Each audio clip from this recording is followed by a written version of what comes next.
हम सब अपनी लाइफ को बदलना चाहते हैं, इसे एक पॉजिटिव दिशा देना चाहते हैं, पर सवाल आता है कि ये हम करें तो कैसे करें। दोस्तों, इसका जवाब किसी ने बहुत ही खूबसूरती से देते हुए कहा है, अगर आप वही करते रहोगे जो आप कर रहे थे तो आपको वही मिलेगा जो आपको मिलता रहा है। मतलब अपने हालात बदलने के लिए, अपनी लाइफ को बदलने के लिए आपको अपने आप को बदलना होगा, और ये काम आप अपनी आदतों को बदल करके कर सकते हैं। दुनिया के सभी सफल लोगों में कुछ आदतें कॉमन होती हैं, और स्टीफन आर कोवे ने अपनी किताब सबसे प्रभावशाली लोगों की 7 आदतों में बहुत ही खूबसूरती से समझाया है कि ये आदतें कौन सी होती हैं। और आज मैं आपको उनकी इसी किताब से इन 7 आदतों के बारे में बताने वाला हूँ। ये ऐसी आदतें हैं जो कि एक झटके में आपकी लाइफ को एक जे कर्व देकर आपको सफलता और खुशियों के रास्ते पर भेज देती हैं। साथ ही मैं आपको ये भी बताऊंगा कि कैसे आप इन आदतों को अपनी लाइफ का हिस्सा बना सकते हैं। इन आदतों में पहली आदत है अपने पैराडाइम को यूनिवर्सल प्रिंसिपल से अलाइन करना। पैराडाइम को हिंदी में समझने की कोशिश करें तो ये कुछ ऐसा ही है कि जिस नज़रिए से हम दुनिया को देखते हैं वो हमारा पैराडाइम होता है, और यही हमारे कैरेक्टर और लाइफ को एक शेप देता है। उदाहरण के लिए, अगर आप एक ऐसे घर में पले बड़े हैं जहाँ पर पैसे के बारे में कहा जाता है कि ये बुरा होता है, तो पैसे के बारे में आपका नज़रिया भी बुरा ही रहेगा। अगर आप ऐसे घर में पले बड़े हैं जहाँ पर सफलता के बारे में कहा जाता है कि सिर्फ कुछ लोगों को सफलता मिल सकती है, तो आपका पैराडाइम भी वही बना होता है, और आप अपनी आदतों को भी उसी तरीके से बना लेते हैं। जब हम अपने आप को बदलना चाहते हैं तो हमें हमारे फंडामेंटल वैल्यूज या पैराडाइम को भी अंदर से बदलना होगा, और ये बदलाव ही हमारी ज़िंदगी को बाहर से एक नया रूप देता है। मतलब सबसे पहले तो आपको अपने पैराडाइम को समझना होगा, पहचानना होगा कि ये है क्या, और उसके बाद में इसे यूनिवर्सल प्रिंसिपल से कनेक्ट करना होगा। इसका मतलब ये भी कह सकते हैं कि पहले अगर आप अपनी असफलता को सफलता में बदलना चाहते हैं तो आपको अपने पैराडाइम को न्याय, सच्चाई और अखंडता जैसे यूनिवर्सल प्रिंसिपल के साथ मिलाना होगा। दुनिया के अधिकतर लोग इन नियमों पर भरोसा करते हैं, और इसीलिए ये कुदरत के कानून की तरह काम करते हैं। और जब आप इन कुदरती कानूनों के साथ मिलकर के काम करते हैं तो आपकी सफलता भी आपके साथ आ जाती है। दूसरी आदत है प्रोएक्टिव या सक्रिय होना। लेखक कहते हैं कि अगर आप ज़्यादा इफेक्टिव होना चाहते हैं तो हर अच्छे और बुरे हाल में आपको अपनी लाइफ का कंट्रोल आपके हाथों में लेना होगा। आपको ये तय करना होगा कि आप जो भी फैसले लेते हैं वो आपकी वैल्यूज या सिद्धांतों के आधार पर लिए गए हों, ना कि सिर्फ किसी अच्छी या बुरी सिचुएशन के आधार पर। अपने फैसलों को सही तरीके से लेने के लिए आपको खुद के अंदर 4 स्किल्स को डेवलप करने की ज़रूरत होगी। इन 4 स्किल्स में पहली स्किल है सेल्फ नॉलेज, यानी खुद के बारे में पता होना। ये इसलिए ज़रूरी है ताकि आपको अपनी फीलिंग्स, अपनी सोच के बारे में पता हो, और यही बात आपको सही फैसले लेने में मदद करेगी। दूसरी स्किल या काबिलियत है अपनी इमेजिनेशन या सोच के दायरे को बढ़ाना। जब आपके सोचने का दायरा बड़ा होता है तो आप अपने हालात को, अपनी प्रॉब्लम या सिचुएशन के आगे जाकर के इमेजिन कर सकते हैं, और ये बात आपको बेहतर देखने के लिए, बेहतर इमेजिन करने के लिए मोटिवेट करती है, और उसी वजह से आप ज़्यादा कर पाते हैं।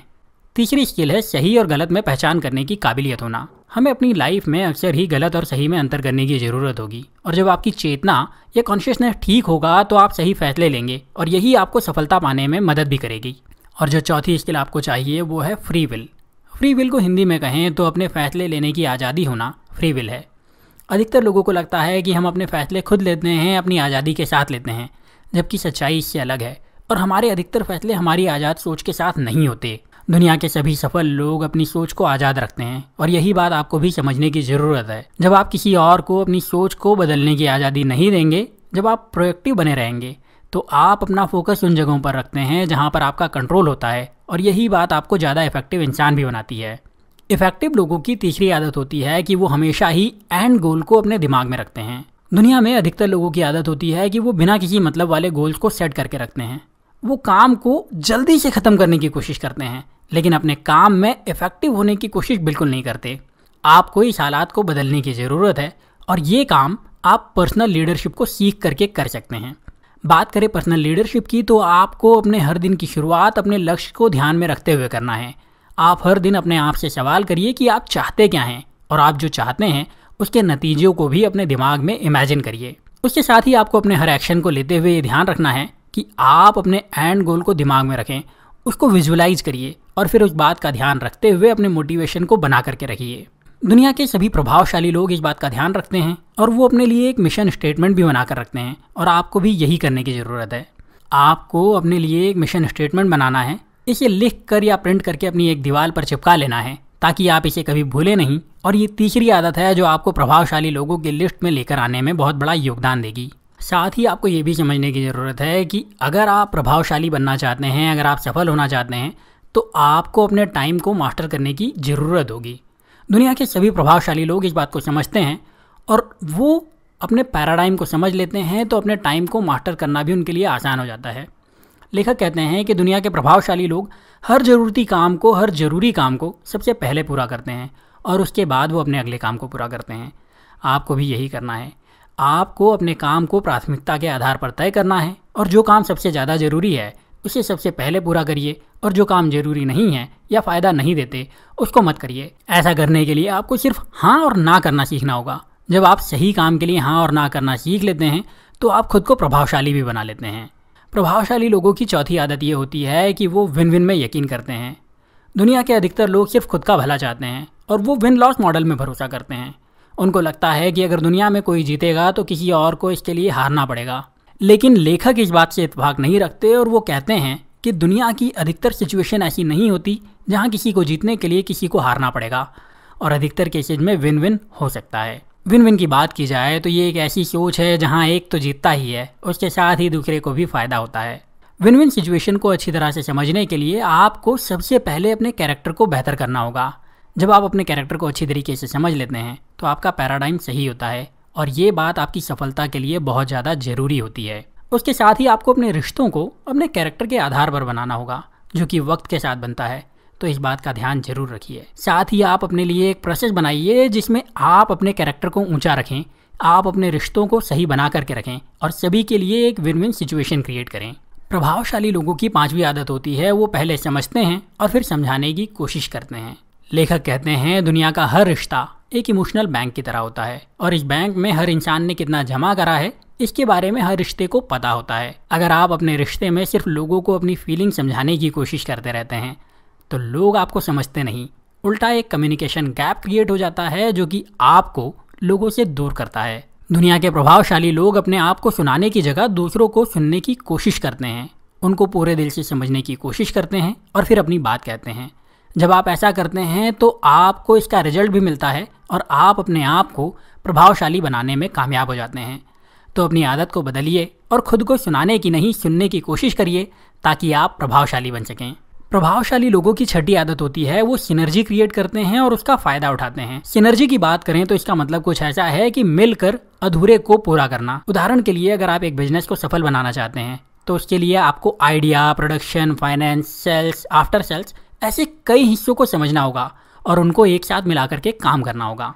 अगर आप इसमें बैलेंस बना लेते हैं तो ये एक सिनर्जी बनेगी और इससे आपको बहुत ज़्यादा फायदा मिलेगा। अब ये सिनर्जी सिर्फ बिजनेस में या निर्जीव चीज़ों में नहीं होती बल्कि लोगों में भी होती है। जब आप ऐसे लोगों को ढूंढ लेते हैं जो आपको पूरा कर सकते हैं तो ये ना केवल आपको फ़ायदा देता है बल्कि दूसरों को भी इससे फ़ायदा मिलता है। और यकीन जानो मेरे दोस्त, जब लोगों को आपके काम से फ़ायदा मिलता है तो वो आपकी रिस्पेक्ट करते हैं और आप अपने आप ही प्रभावशाली बन जाते हैं। तो कोशिश करिए लोगों के बीच एक सिनर्जी क्रिएट करने की ताकि आप अपने आप को प्रभावशाली बना सकें, शानदार बना सकें। प्रभावशाली लोगों की सातवीं आदत होती है वो अपनी ब्लेड को हमेशा ही तेज करते रहते हैं। इस बारे में किसी ने बहुत खूबसूरती से कहा है कि अगर मुझे एक पेड़ काटने के लिए एक दिन का वक्त मिलता है तो उसमें एक लंबा वक्त मैं अपनी कुल्हाड़ी को तेज करने में लगाऊंगा। जब आपकी कुल्हाड़ी धारदार होती है तो आप मजबूत से मजबूत पेड़ को भी आसानी से काट सकते हैं, लेकिन अगर आप एक बिना धार वाली कुल्हाड़ी से एक पेड़ को काटने की कोशिश करते हैं तो आप उस पेड़ को कभी नहीं काट पाएंगे। मतलब अगर आप खुद को प्रभावशाली लोगों में से एक बनाना चाहते हैं तो आपको अपनी काबिलियत को लगातार बढ़ाते रहना होगा। आपको अपनी कुल्हाड़ी पर लगातार धार लगाते रहना होगा और ये काम आपको एक नहीं 4 तरीकों से करना होगा। इसमें पहली धार आपको लगाना है अपनी हेल्थ पर, मतलब आपको अपनी सेहत को अच्छा करते रहना है। दूसरी धार लगाना है आपकी स्पिरिचुअल हेल्थ पर, मतलब आपको अपने पर्सनल मिशन को सही करना है, अपनी वैल्यूज़ को सही करना है। तीसरा काम आपको अपनी मेंटल हेल्थ को सही करना है, अपने दिमागी डायमेंशन को सही करना है और आपको नया सीखते रहना होगा। आपको अपने गोल्स को ध्यान रखना होगा और अपने टारगेट पर फोकस रखना होगा। और इसके साथ ही आपको अपने इमोशनल डायमेंशन को भी मजबूत करना होगा और इसके लिए आपको खुद को पॉजिटिव बना करके रखना होगा। अगर आप इन बातों को समझ लेते हैं तो आप खुद को प्रभावशाली बनाने में कामयाब हो जाएंगे। तो आपसे यही कहूँगा कि आप अपने लिए नई हैबिट्स बनाने पर फोकस करिए। इसके लिए आप पहले प्रोएक्टिव बनिए, फिर आप अपने फोकस को यूनिवर्सल प्रिंसिपल से मैच करिए और आप अपना ध्यान अपनी प्रायोरिटी पर लगा करके रखिए। अपने और दूसरों के लिए विन विन सिचुएशन क्रिएट करिए और सही लोगों के साथ एक सिनर्जी बनाइए। जब आप इन बातों को समझ लेते हैं तो आप खुद को प्रभावशाली बना सकते हैं और आप अपने आप को सफलता और खुशियों की तरफ भी लेकर के जा सकते हैं।